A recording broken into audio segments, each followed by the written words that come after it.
Oh, World Wide Webbing with Dave and Chris. Yeah. Yeah, we'll World Wide Web it up. Let's look at this concept, Dave. Have you ever like had multiple websites that are under one brand? Like I feel like a big site might be like that, like I'm talking about headers too, like this strip on GitHub. Let's say GitHub had some like enterprise subdomain or something, but they're like, screw it, let's just have the same exact header up there and the Or same something exact footer like, down here. just pulling one out of my hat, Microsoft.com or something. Oh yeah, so you've worked on stuff like that, but I also think of like universities and stuff that are like, sure, you can have a sub site, but like it's got to have the same header on the top of it. The library website or the college website. Yeah. Sure, Yeah, and I totally. was at some talk about micro front ends, which is this thing that, and I don't pretend to understand every detail of it, but it was a pretty nice presentation. I wish I could credit the author, but it was a local meetup, and my kid was there, and I was all over this stuff. But micro front ends, you know what I mean? Mm-hmm. It's like a concept that gets talked about, and the way I understand it, this is the part that always rubs me the wrong way. Is like, look, you could have a production application that uses Vue and Angular and React. And you're like, okay, let's keep talking, but like I'm already a little turned off, I have to imagine, Yeah. and there's There's a lots of them. tiny problem where that website would never finish loading. So, Yeah, a little heavy. Not to mention that, like, yeah. don't you want like some shared expertise across your teams and stuff? Like, it just seems really weird. But I get it. The web's a big place. There's different needs. But then there's like, I think Webpack itself has stuff in it, like Webpack, micro front ends. There's tutorials and stuff, and I think there's actually some technology in Webpack that helps build bundles for micro front ends. Like give me just a bundle that makes this little island on this website happen. And then Okay. the Yeah. idea Yeah. is that they're client rendered. They're at least that's how it was talked about to me, is that these are Yeah. always client rendered. I've seen it like somebody pitched it, we were like building an Angular app and then it Yeah. was kind of difficult to get into the old Java app and it was like, well, maybe we could use Nginx to build kind of these micro front end islands and Mm.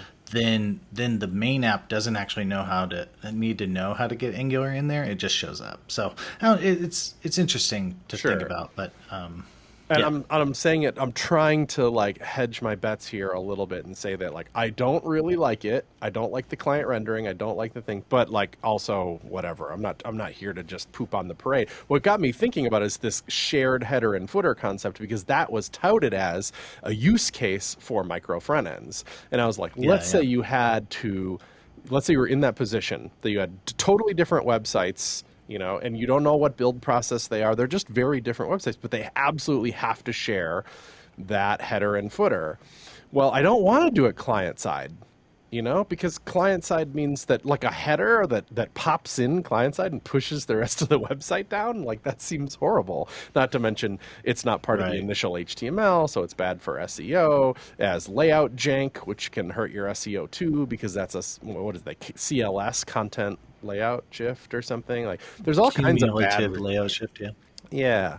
Okay, so there's stuff, and my brain just sent, what if there's another way? I'm sure there's millions of ways, for the record, like, but here's a way. Just Sure, because I was sure. thinking about you and thinking about web components, what if there was a web component Hmm. that you could reuse that was just called like brand header?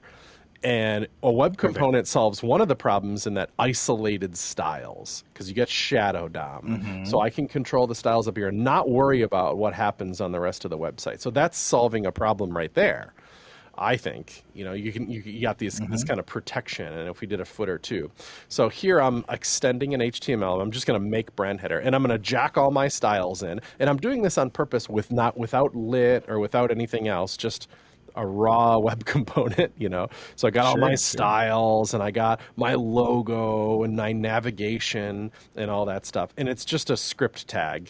And I think you can enlighten us with some way that we actually maybe don't even need a script, but let's hold off on that for a second. This is, if you think about this, it's just a string.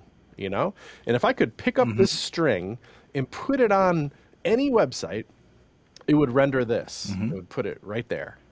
That's what it would do. Hmm. So then I Hmm. got to thinking, like, what What about Cloudflare workers? A thing we've talked about before. Couldn't I intercept the request of any website and put this string at the top, or wherever I would want to? I'd want some control over that. And boom, this would show up. Then it would be rendered on the first request, and it would be style scoped, and it would essentially be solving this problem of micro front ends, kind of, and at least in this one case. So I got playing with it, Yeah. and I was going to make a cool. Cloudflare worker, but instead I was going to use Cloudflare Pages, because what I wanted was just like a quick static website, and then I was going to make two different ones or whatever. I just wanted some quick hosting too, you know.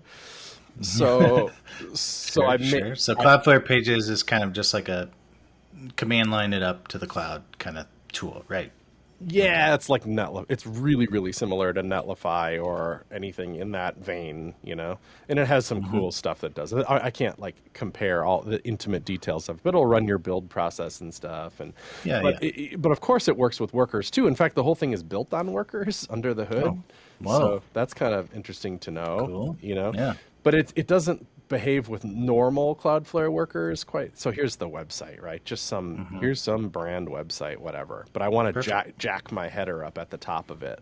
So that's Yeah. what this repo is just the public folder here is just that. And normally I named it content. That's a little weird aspect to this. Okay, but the way that workers and Cloudflare Pages interact is that you have this functions folder. That's similar to how Netlify rolls too, right? And inside that, there's index.js, and that it kind of maps to the structure. So if I had a folder in here called API and then a folder called Dave in there, then at the website /API/Dave would run this function. But it also automatically runs this function on top of the files that it maps to. So this function is going to run on the root of the website. It's just automatically going to run. Oh, yeah. Okay. Which All gives right. me So the function route and the page route kind of match up, and it just they can kind of overlap auto-injects. if they need Okay, to. interesting. And so they have this thing in Cloudflare called HTML rewriter.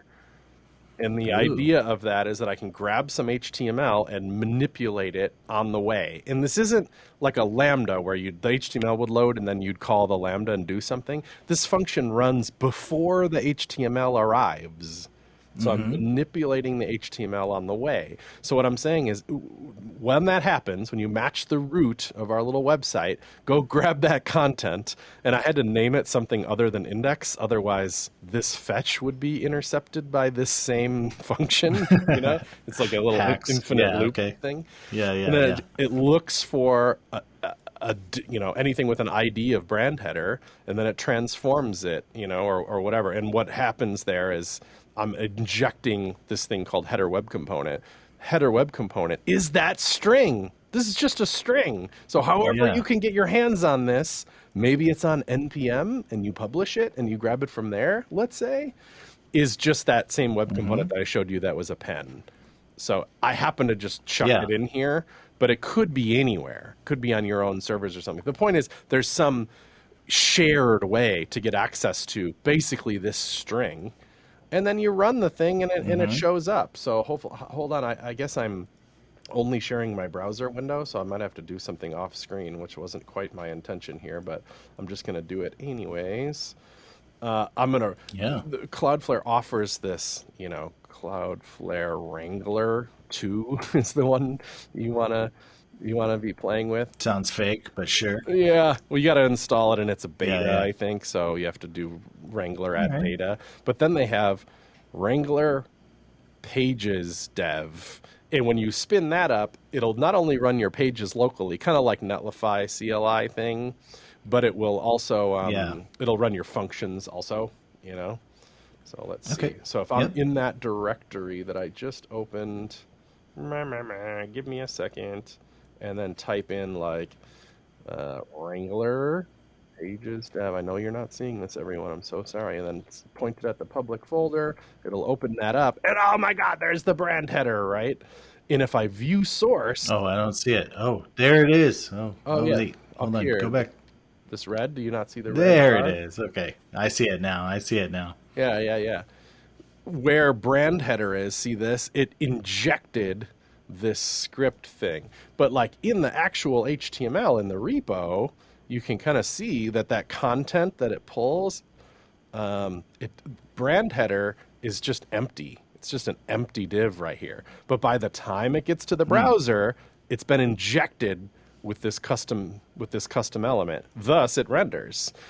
So, this isn't like the most genius thing in the world. I'm just saying, like, if you had 5 websites and you could run them all through this Cloudflare worker, you could inject a web component and kind of solve the problem of a consistent header and footer, essentially like quote unquote server side,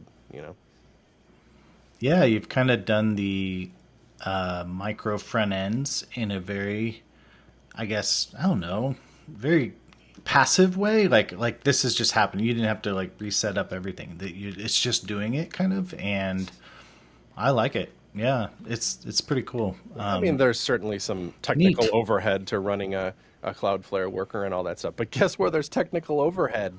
Freaking micro front ends are complicated too.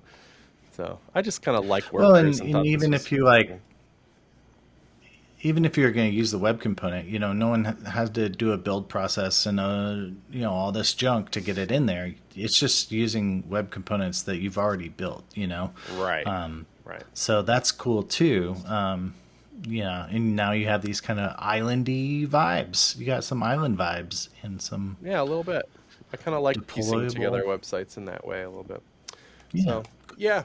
Anyway, web components plus workers equals maybe some kind of shared componentry. I should have taken the extra step and put it in an NPM or something so that you could see the function pulling it from some location that clearly multiple websites could pull from, but you'll have to just use your imagination. And part of me was like, I don't know if I want like a demo NPM repository, Like Fair. No, yeah. That's great. Awesome, Chris. Good job. Cheers. Thanks, Dave. See you next time.